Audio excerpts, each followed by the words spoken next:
네, 서울과 수도권의 주요 이슈들을 깊이 있게 살펴보는 수도권 인사이트 시간입니다. 오늘도 정영진 위키프레스 편집장과 함께했습니다. 편집장 안녕하십니까? 네, 안녕하세요. 네. 자, 서울이 이제 계속 관광객이 늘고 있습니다. 1,000만 명이 넘었다. 네. 그럴 얘기가 나올 정도인데요. 그런데 이 관광 명소로서의 뭔가 좀 흠집이 나는 일들이 발생했죠. 네. 이게 바로 짝퉁 작품인데 요즘에 예. 굉장히 논란이 되고 있습니다. 그렇습니다. 뭐 짝퉁, 뭐 위조 상품이라고 이제 해야 되긴 하지만 뭐 다들 이제 짝퉁이라고도 말씀을 많이 하시니까 네. 말씀 좀 드리면 그 작년에 서울시가 이 짝퉁 상품, 위조 상품을 단속을 집중적으로 좀 했습니다. 네. 그 집중 단속을 해본 결과 특히 이제 뭐 동대문 패션 관광타운, 뭐 흔히 우리가 동대문 시장이라고 얘기하는 그곳, 그리고 뭐 명동, 남대문, 또 이태원, 그리고 강남터미널 지하상가, 홍대 등지에서 위조 상품 단속을 해 보니까 총 382건, 그러니까 하루에 한 건 이상 적발이 된 거죠. 그리고 점수로는 그러니까 72,747건, 7점, 그러니까 그만큼 많은 위조 상품들을 이제 적발을 했다는 겁니다. 이게 어느 정도 가격이 되느냐, 이 정품 시세로 환산을 해보니까 393억 4,900만 원, 한 400억 가까이 되는 금액입니다. 물론 이제 위조 상품이기 때문에 훨씬 더 저렴한 가격에 팔렸겠지만 네. 그래도 굉장히 그 많은 위조 상품들이 유통되고 있다, 이렇게 볼 수 있겠습니다. 적발되지 않은 것까지 생각하면 어마어마하겠죠. 네, 이런 질문이 좀 웃길 수도 있지만 네. 그 진품에도 그 선호하는 브랜드가 있듯이 네. 위조 상품에도 혹시 선호하는 브랜드가 따로 있을까요? 그렇습니다. 뭐 흔히 위조 상품 빅3라고 하면요, 그 루이 땡땡, 뭐 네. 샤땡, 구땡, 아마 시청자분들 다 아실 것 같은데 네. 빅3 매 브랜드가 있습니다. 역시 뭐 적발된 것도 보면 그 샤땡 제품이 네. 14,944점, 그래서 20% 정도를 차지해서 가장 많았고, 역시 네. 거의 근소한 차이로 루이 땡땡 제품이 1, 2위를 이었습니다. 그 밖에도 뭐 구땡, 그리고 네. 뭐 폴땡, 또 켈빈 땡땡땡 뭐 등등 뭐 스포츠 브랜드도 꽤 있었고요. 예. 또 품목별로 보면 의류가 가장 많았고, 뭐 양말이라든지 귀금속, 모자, 지갑 순으로 적발된 것들이 많았다. 양말도 짝퉁이 있어요? 양말도 있습니다. 예, 실제로 그 보이지도 않는 거 아니에요, 잘? 근데 신을 때 자부심이 좀 다를 수도 있겠죠. 네.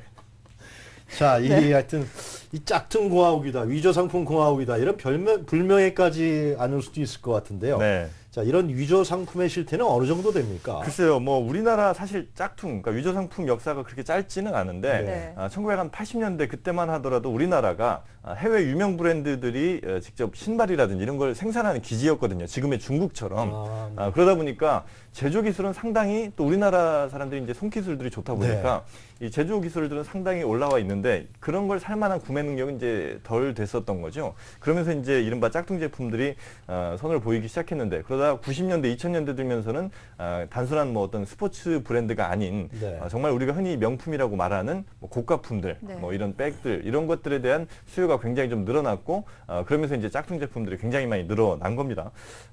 다만 이제 우리나라가 선진국에 비해서 지적재산권이라든지 상표권에 대한 인식은 좀 부족한 상황이었죠. 그러다 네. 보니까 이제 어떤 짝품 제품을 사용하는 데 대해서 어떤 죄의식 같은 게 전혀 이제 없었던, 뭐 판매하는 분들도 역시 좀 마찬가지였습니다.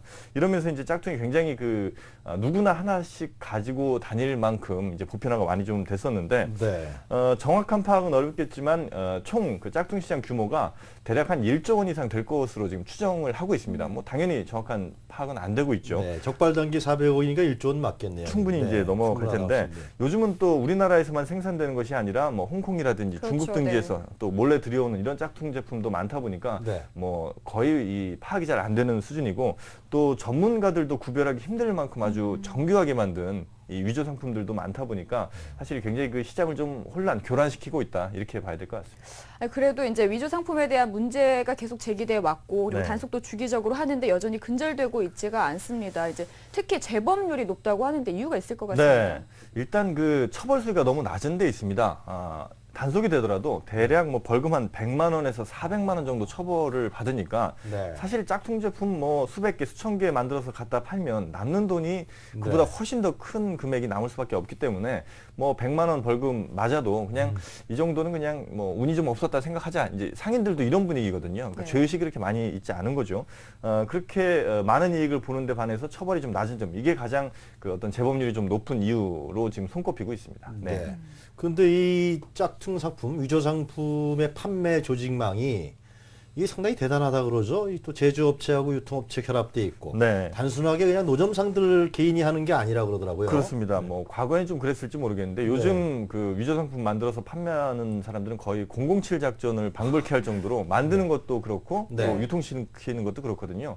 전에 한번 제가 그 직접 그 세관과 함께 단속에 나간 적이 있었는데 이태원 쪽에 가니까 그 일반 원룸처럼 그냥 가정집이에요. 네. 그냥 가정집인데 거기에서 직접 그 제품들을 만들고 있고 그리고 이제 그곳을 들어가려고 하면 보통 요즘은 뭐 현관 외에도 그 건물 자체 문에 이제 또 보안 장치들이 많이 되어 있잖아요. 네. 그래서 거기를 강제로 따고 들어가기가 이제 경찰들이 같이 대동하지 않는 한 좀 힘든 네. 상황도 많이 있고 힘들게 따고 들어가더라도 네. 막상 들어가 보니까 뒤에 또 도망가는 탈출구가 또 따로 있습니다. 그 사이에 다 정리하고 도망가는 그렇습니다. 건가요? 그래서 밖에서 누군가 이렇게 문 따고 들어온다는 소리가 좀 들리면 CCTV로 보고 있다가 그냥 이제 밖으로 또 뒷문으로 도망가거든요. 이 정도로 교묘하게 도망가고 또 뭐 팔고 있기 때문에 네. 실제로 이거 단속하는 게 상당히 좀 어려운 것이 이제 사실이죠. 예. 근데 이런 것들이 이제 서울이 관광도시로서 가질 수 있는 자부심 같은 것들에 악영향을 끼치지 않을까 이런 생각이 드는데 어떻게 보십니까? 그렇습니다. 일단 뭐 이미지 실추가 당연히 있을 수밖에 없죠. 네. 우리도 예를 들면 뭐 동남아 어느 국가라든지 혹은 뭐 중국 같은 데를 갈 때 거기서 고가 품절 사오지 않거든요. 왜냐하면 거기서 사면 혹시 뭐 이거 가짜 잘못 사는 것 아니냐 이제 이런 생각은 할 수 있잖아요. 반면에 뭐 프랑스 파리나 뭐 이탈리아 뭐 밀라노 이런 데 가서는 비싼 제품들을 충분히 이제 사올 수 있는 게 믿고 살 수가 있는 그렇죠. 건데 네. 만약에 서울이란 도시가 이렇게 어떤 뭐 짝퉁 천국이다 이런 이미지가 외국 관광객들에게 박혀버리면 그다음부터는 정말 제대로 된 제품도 어쩌면 사지 않을 수 있는 이런 이미지 실추가 당연히 있을 수밖에 없고 흔히 심리학적 용어로 뭐 후광 효과 혹은 낙인 효과라는 게 있는데 어떤 짝퉁 제품 하나 때문에 나머지 것들까지도 굉장히 좀 안 좋게 볼 수 있는 이런 네. 심리적인 요인도 있을 수 있기 때문에 이런 거에 대한 단속은 반드시 좀 필요한 것 같습니다. 자, 관련 기관에 대해서는 근절 대책에 대해서 어느 정도 고민하고 있어요? 일단 뭐 서울시 자치구별로도요 행정력 많이 동원을 해서 예. 뭐 계속해서 이제 근절하기 위해서 노력을 좀 하고 있고 네. 세관과 경찰 역시 뭐 공조 수사를 하면서 단속은 하고 있습니다만 역시 좀 역부족이다 이런 평가는 좀 나오고 있는 것 같고요. 그래서 이제 서울시가 어떤 서울 시민들 전체 어떤 인식을 좀 바꾸는 게 필요하다 이런 판단을 좀 한 것 같습니다. 물론 단속도 필요하지만 네. 어떤 인식 자체를 바꾸지 않으면 이런 그 짝퉁 유통이 근절되지 않을 것이다 이런 판단을 하고 그래서 지난해 9월에 공무원과 시민 감시원들이 명품 브랜드 대표이사 등의 전문가와 함께 어떤 지식재산권 보호를 위한 효율적인 방안을 도출하는 지식재산권 콘서트를 개최하고 중고등학생을 초청해서 이런 거 쓰면 안 된다 이런 네. 교육들도 이제 하고 있고요. 네. 또 일반 시민을 대상으로 캠페인도 한 20여 회 정도 벌이면서 어떤 그 의식을 바꾸는 데도 상당히 좀 노력을 하고 있습니다. 그런 게 좀 중요할 것 같아요. 단속도 중요하지만 시민들의 인식이 좀 바뀌어야지 이런 네. 것들이 다 근절될 수 있지 않을까 이런 생각을 하는데 네. 시민들이 어떤 의식을 가져야 좋을지 좀 설명해 글쎄요, 주시죠. 그 상표 위조라는 거 이거 범죄라는 생각을 일단 좀 하셔야 될 것 같습니다. 그러니까 지금 그냥 우리가 뭐 매대에서나 아니면 뭐 흔히 이제 돌아다니면서 볼 수 있으니까 이게 네. 범죄라는 생각을 잘 못 사실 보면서 이렇게 지나가면 그냥 웃게 되거든요. 그렇죠. 그리고 이제 메고 다니는 분들을 보더라도 저게 이제 진짜인지 가짜인지 그거 네. 구매하는 분이 네. 저게 짝퉁이라는 걸 알고 사는 거 아니에요, 그렇죠? 그렇죠. 이 알고 사시는 거죠. 싸게 네. 사는 거니까. 네. 아. 물론 이제 속는 경우도 없지 않아 뭐 간혹 있을 수는 있겠습니다만 대개는 뭐 정품 매장이 아닌 네. 보통 이제 길거리 사시면 대체로 다 알고 사시는 거고 파는 분들도 이게 가짜라는 걸 이제 알고 파는 거고 실제로 그 이태원 같은 데 가면 지나가면 이제 사람들이 부릅니다. 뭐 필요하신 게 뭐냐. 그래서 필요한 어떤 제품이든 그 해당 브랜드의 어떤 그 사진 같은 걸 직접 다 보면서 똑같은 제품을 이제 판매를 하거든요. 네. 그래서 이제 그 사람들 손에 끌려 들어가면 미로 같은 데를 이제 막 따라 들어가게 돼요. 그래서 이제 잠입 취재를 할 때 이제 그런 걸 했었는데 아, 네. 그럼 이제 그 사람들을 따라서 잠긴 문을 이제 어떤 비밀번호를 통해서 누가 이제 수신호를 해서 연락을 하고 거길 들어가면 정말로 신천지가 또 열립니다. 정말 무슨 커튼 쫙 열면 뭐 가방이며 시계 이런 유명 것들. 브랜드 게 다 있는 거예요. 예, 지금 평소에는 진열 같은 걸 전혀 하지 않다가 이렇게 손님이 오면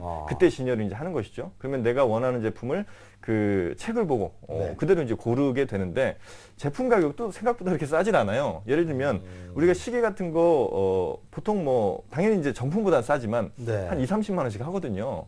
그 짝퉁 제품인데 그 정도 한다는 거는 가방 역시도 뭐 한 3, 40만 원, 비싼 건 100만 원까지 합니다. 가짜 제품인데.